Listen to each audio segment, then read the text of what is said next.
Welcome to the Software Process and Measurement Cast number 842. My name is Tom Cagley. I am your host. In January of 2024, JRoss Publishing brought Mastering Work Intake by Jeremy Willets and I to the world. The activities supporting the book have been a blast. One of the common problems we have observed as we've spread the message is that often those with the biggest work intake problem get mesmerized by the symptoms and fail to see the root cause of the problem. When this happens, the symptoms become the root cause, causing people and organizations to spend significant amounts of time and money fixing the wrong problem. To borrow a line from Manfred Mann, they are blinded by the light. We'll discuss the topic in a minute or so.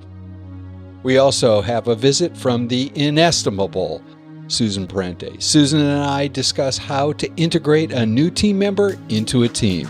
It's not easy when everyone has an opinion.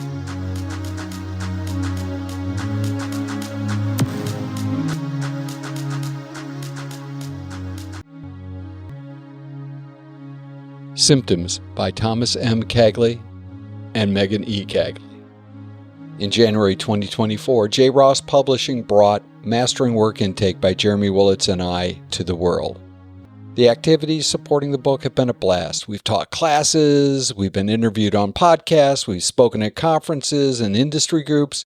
We've spent the year proselytizing about IT's dirty little secret. The problems many teams and organizations face can be traced back to poor work intake practices. Hopefully, we've helped make the world a better place as we spread the word. There is still much work to be done. One of the common problems we've observed as we've spread the message is that often those with the biggest work intake problem get mesmerized by the symptoms and fail to see the root cause of the problem. When this happens, the symptoms become the root cause, causing people and organizations to spend significant amounts of time and money fixing the wrong problem. To borrow a line from Manfred Mann, they are blinded by the light. Those who jump to eradicate a symptom often do so because they're in significant pain. How many times have you taken an aspirin for a headache caused by some other malady? We are all guilty of occasionally treating a symptom rather than a root cause. Problems are rarely simple, but they get more complicated when we forget we're treating the symptom, not the cause. During our weekly sync, Mr. Willets and I brainstormed several reasons symptoms are confused for root causes. First one is visibility. Symptoms are often immediately apparent and easier to identify than a root cause, which may be hidden or complex. For example, not meeting deadlines is often rubber-stamped as a people problem, while teams are suffering overload and are multitasking, two types of work intake problems. Futzing with the people is not going to fix the problem. Urgency. Symptoms can create immediate problems, prompting us to address them quickly without fully understanding the underlying cause. Firefighting is addictive. Digging into why something is happening is often slower and less glamorous.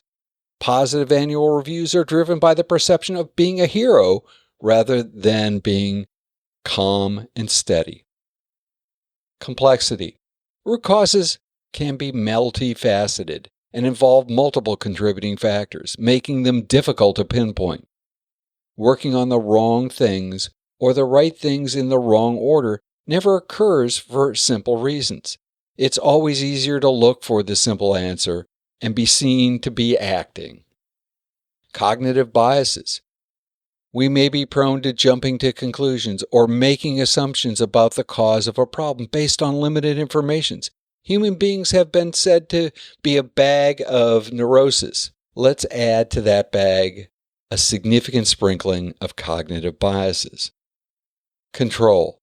We may perceive that what is causing the problem is not under our control. It's not our problem.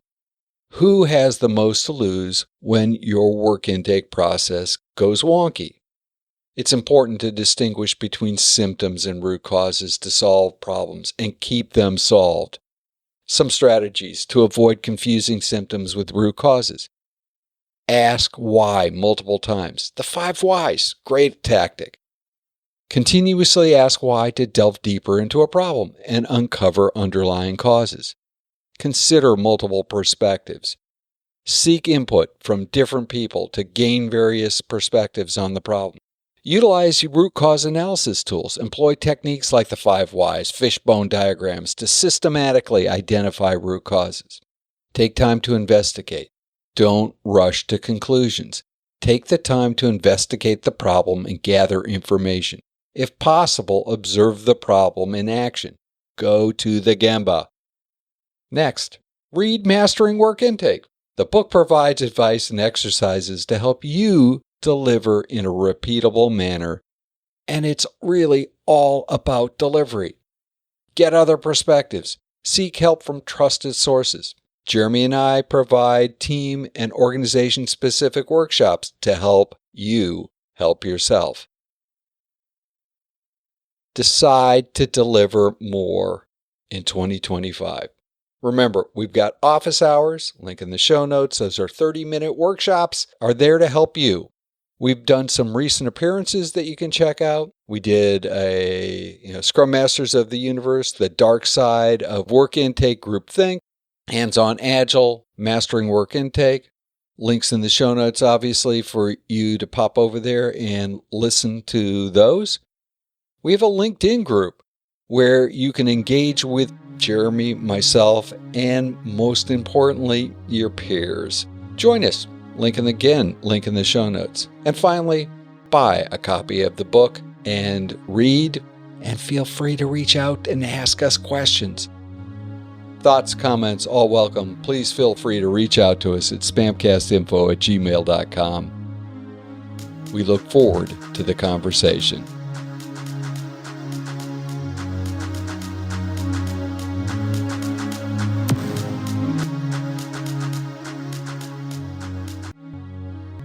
Okay, I am recording on whatever this thing is, Zoom. Not the Zoom, but Zoom. Susan Parente, welcome to the Software Process and Measurement Cast. Hi, how are you doing, Tom? Good morning to you.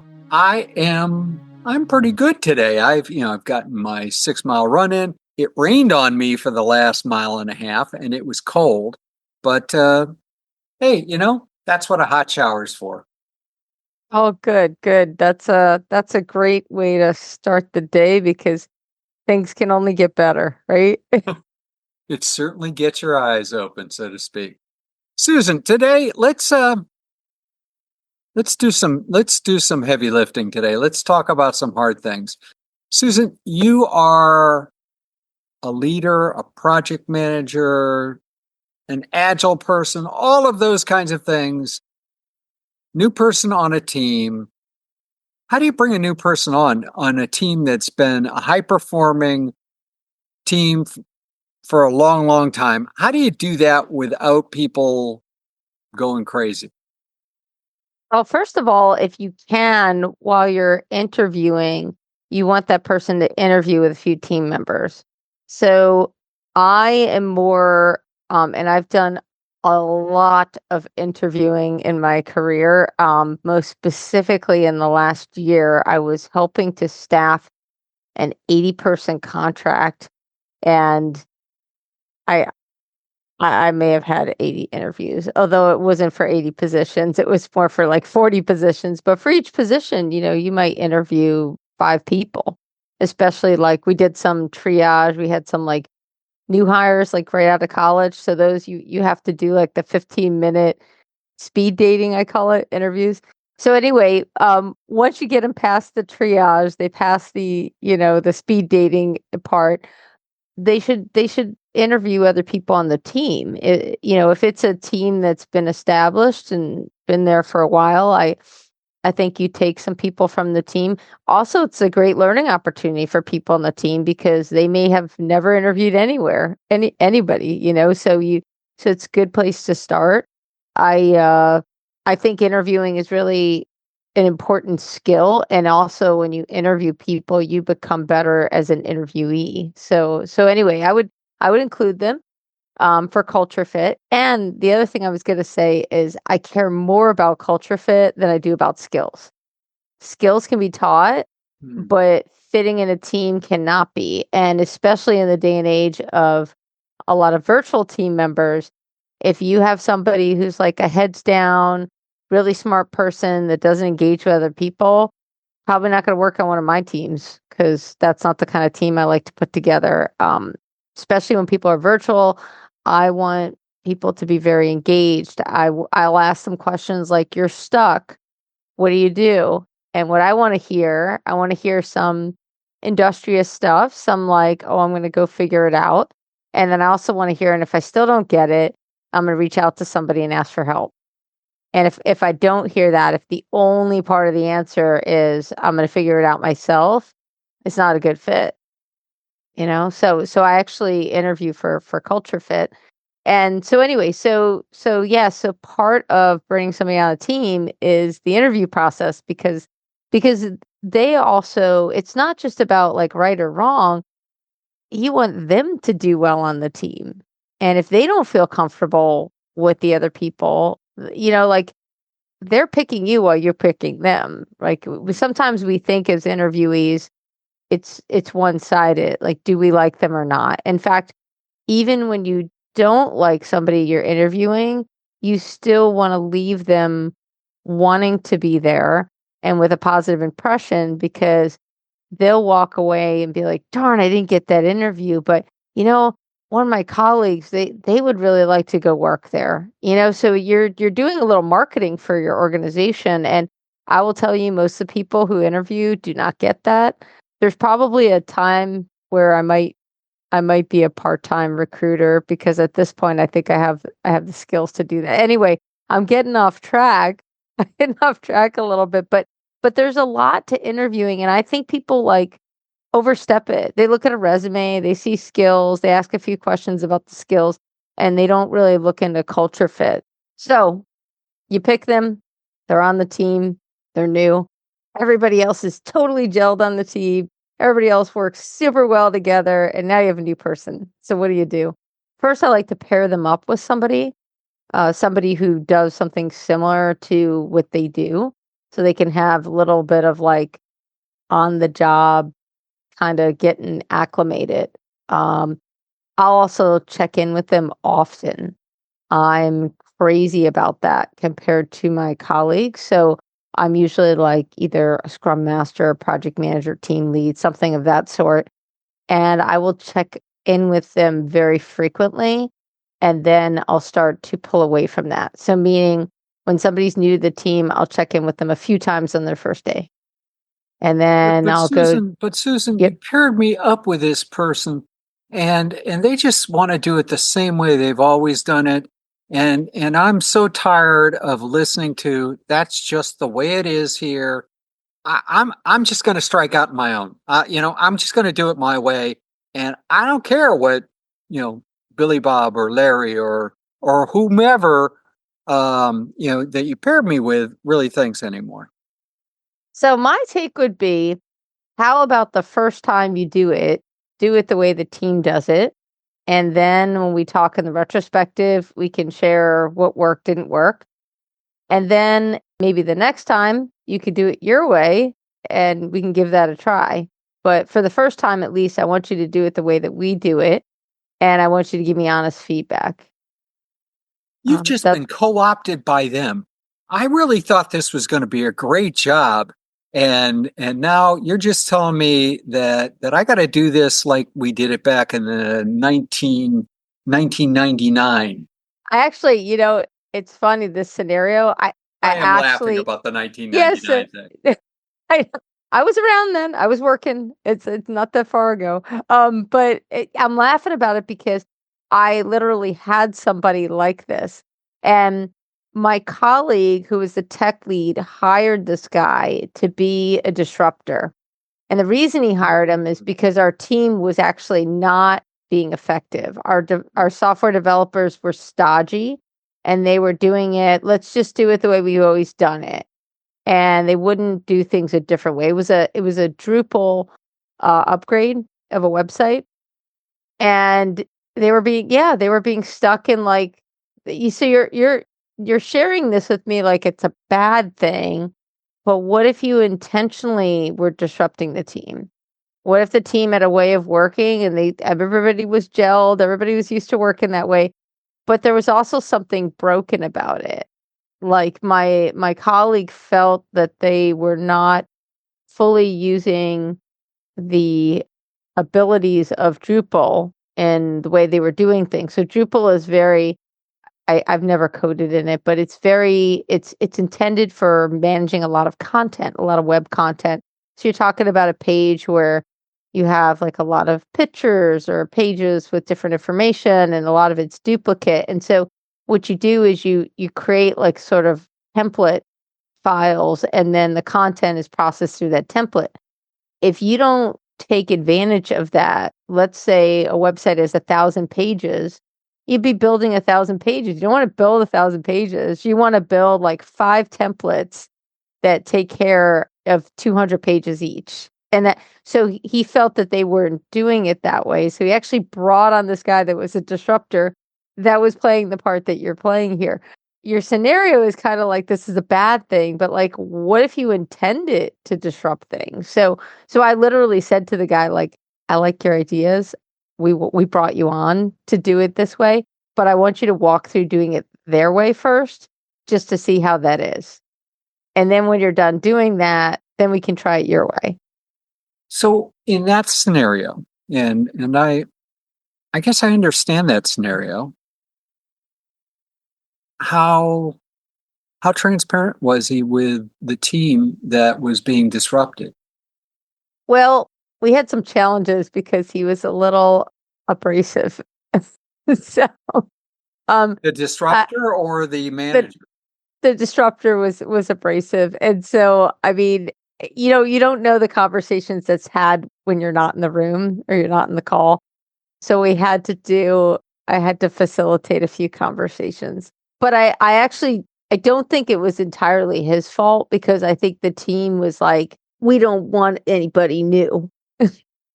Well, again, so, there's, and I'd like to wrestle with this a little bit later. There's a degree of manipulation going on there, especially if the team wasn't at least clued in. So a lot of people, and again, you created a lot of cognitive dissonance. I'm a big fan of creating cognitive dissonance. I'm all in on that when it's required. But in that circumstance, I'm wondering, I like the idea of a disruptor, but if nobody knew that they were there, all they're going to do is cause people to get angry. And I don't know that that's the same thing as cognitive dissonance, so that people then change. How were they directed toward change in that scenario? Or how would you? So you put in this disruptor and they disrupt the team. At that point, it can go one of two ways. People can just say, this is horrible. I'm not living with this. I'm gone. Or they can embrace something new and go forward. How do you get them to go down to that right path? Well, for one, the project was very, very behind. We were doing very poorly, and we needed the help. Yeah, we needed the sandbag lifting, so to speak. But we also, I believe, we're also a bit of stuck. And I mean, the team, this is a weird situation because the team was gelled and they were working together fine, but they were not comfortable with having somebody else step in. Which is weird because you would think if the team's gelled, they're performing well, but they were gelled and stuck in doing things in a inefficient, ineffective way. Yeah.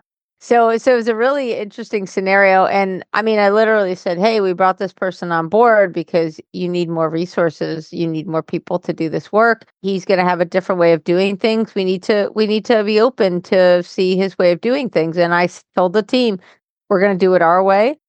And then we're going to inquire his way. And then we're going to try it his way. And that's that. And then we'll that's what the retrospective's for, right? Well, right. You could say, be totally open about whatever worked or didn't work, but you can't say, I don't like broccoli without tasting it. Like, you got to eat the broccoli. So I mean, I think in some ways it's like fair to tell the person, listen, I brought you on board for your creativity, your different ideas, but I want you to do it the way they've been doing it once, just so you can give me real feedback on how that works and doesn't work. And then we're going to do it your way. And I mean, everybody's kind of losing, but at least, I mean, I don't know that everybody's losing. Here's where I've seen other leaders do roughly the same thing, but do it without any transparency. What you've just described is this person was brought in to disrupt. People were told the person was brought in to disrupt, and the plan was in front of people. So that at least, people were, playing from the same card deck versus not understanding what was going on.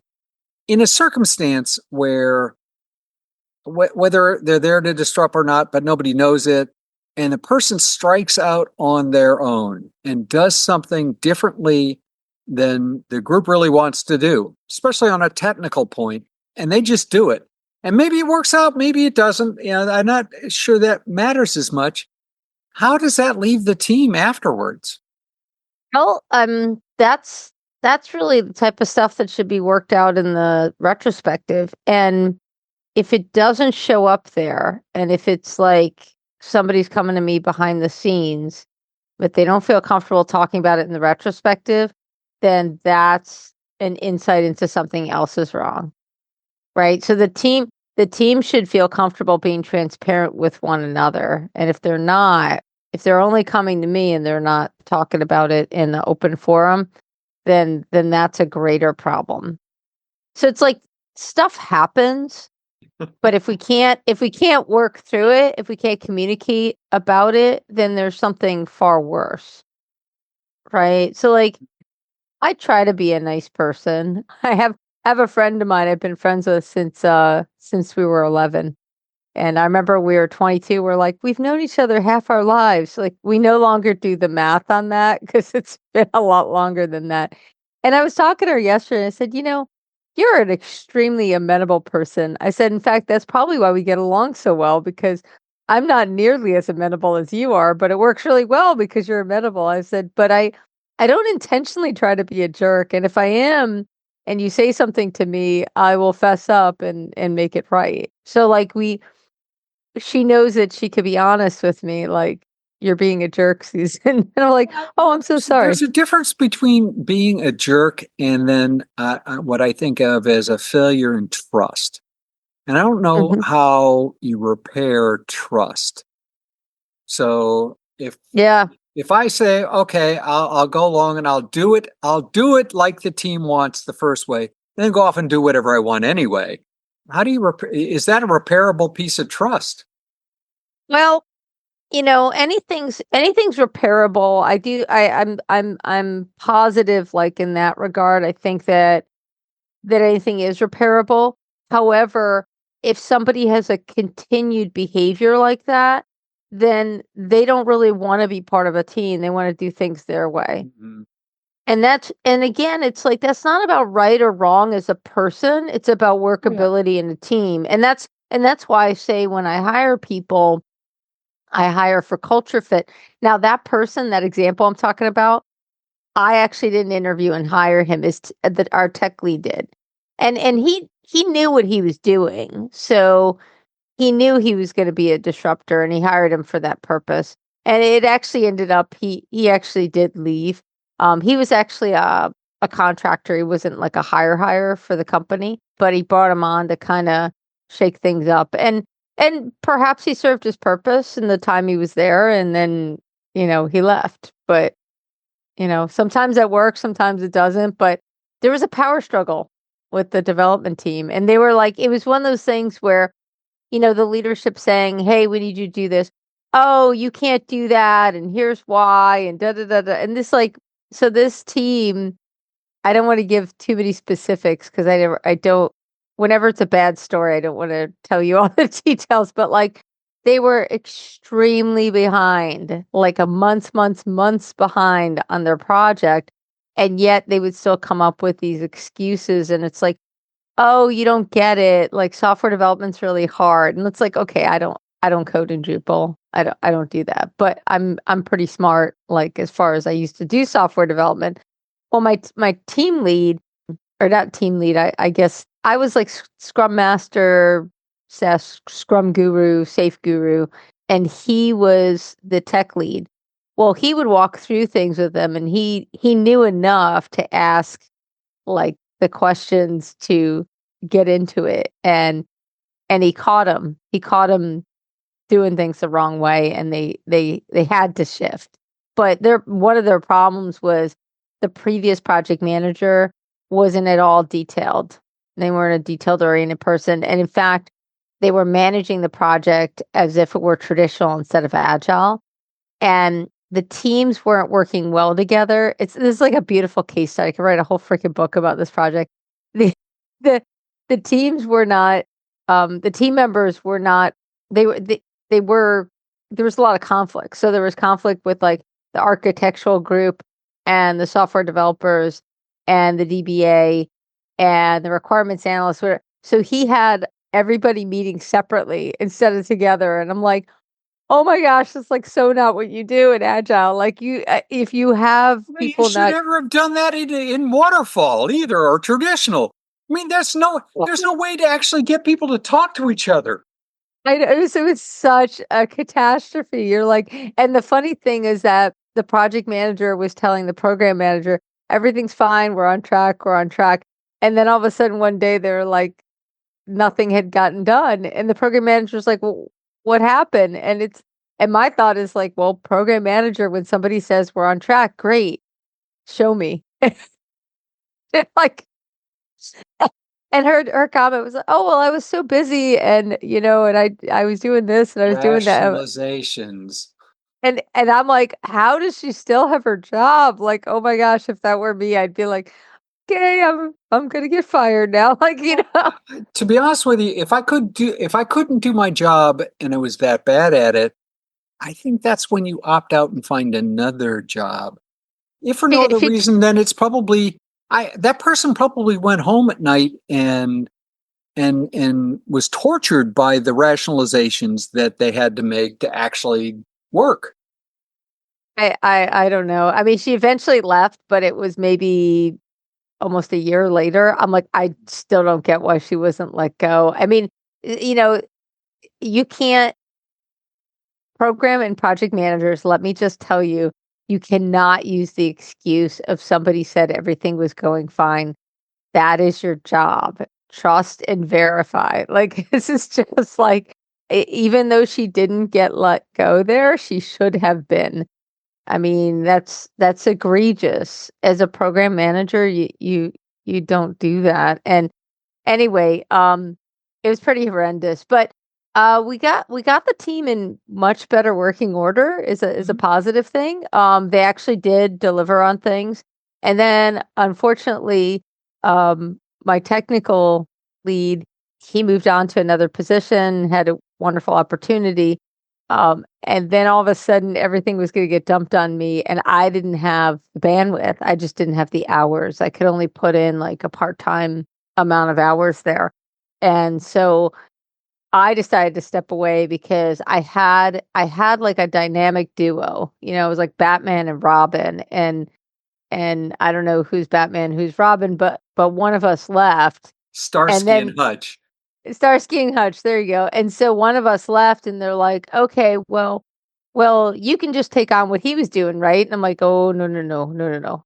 Both because of bandwidth and also skill set. Like, he was a little bit more technical than me. Like, he could ask those technical insight questions.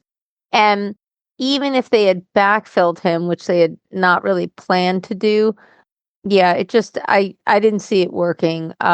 We had a good thing going on there. We had worked together on many other projects, so we knew how to like help each other out, and because of my time availability, he had a lot of flexibility as to when I was available, what I could and couldn't do, and vice versa. And yeah, we're just highly communicative with each other, so it worked well, and I knew that trying to squeeze it in with somebody else. What was going to end up happening is everything he was doing was getting dumped on me to do. And I was like, I can't do that. So I gracefully bowed out and I said, I'm happy to help transition to the new person, everything I know, everything I'm doing. And I made recommendations. I was like, I think you need, a project manager in here that's technical, that has been in software development and that kind of thing. And so anyway, long story short, made it to the end of the contract, delivered something to the customer. I don't think the customer was like thrilled, but at least we weren't in breach of contract. Like that's how bad it was, Yeah. That's a rough one. Yeah. So Susan, if people wanted to continue the conversation about teams, whether you hire for culture or skills, any of those things, how would they find out about Susan Parente? Find me on LinkedIn. I'm actually listed as being in the DC area, although I'm in Delaware. I actually do work in the DC area and the New York tri-state area. And you can also email me, Parente, Parente, at S as in Sam, the number 3-tec.com. So s3tech.com. And just find me on one of those locations. And if you send me a message on LinkedIn, please, if you send me a connection request, please send me a message saying, hey, I heard you in the podcast and wanted to be connected. And that's all I'll do. Susan, again, thank you. These are always marvelous and end up where we end with a lot of interesting value. Thank you, Tom. Always a wonderful conversation.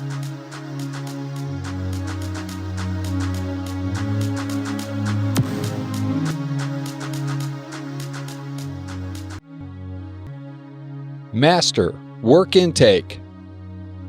It's been nearly a year since JRoss Publishing published Mastering Work Intake. Jeremy Willets and I believe our book and workshops have helped numerous organizations, teams, and most importantly, people bring order out of chaos. As the year winds down, we are excited to offer free 30-minute office hour sessions with us. We'll facilitate the session to help you create a plan to tackle your work intake challenges. Get a leg up on 2025. Book some time with us. Link in the show notes. It'll be fun. Also, consider buying your boss a copy of Mastering Work Intake. Great Christmas gift. Your work-life balance will approve. In Reread Saturday News, Chapter 12 of Massimo Pigalucci's How to Be a Stoic is how to deal with anger and anxiety and loneliness. Oh, fun topics for the holiday. Anger, anxiety, and loneliness are difficult topics because they are personal. It's easy to take a myopic view and tell ourselves that these are someone else's problems, or worse, that they need to be walled up. They aren't, and they shouldn't be. Catch up on all the entries in the reread of How to Be a Stoic, links in the show notes. Speaking of Mastering Work Intake, Mr. Willets and I are doing our year-end wrap-up for Spamcast 843. We'll discuss the joys and unjoys of being authors and book salesmen. Not to spoil the surprise, it's been mostly a joy. If process improvement is a never-ending journey, why do so many people ask, are we there yet?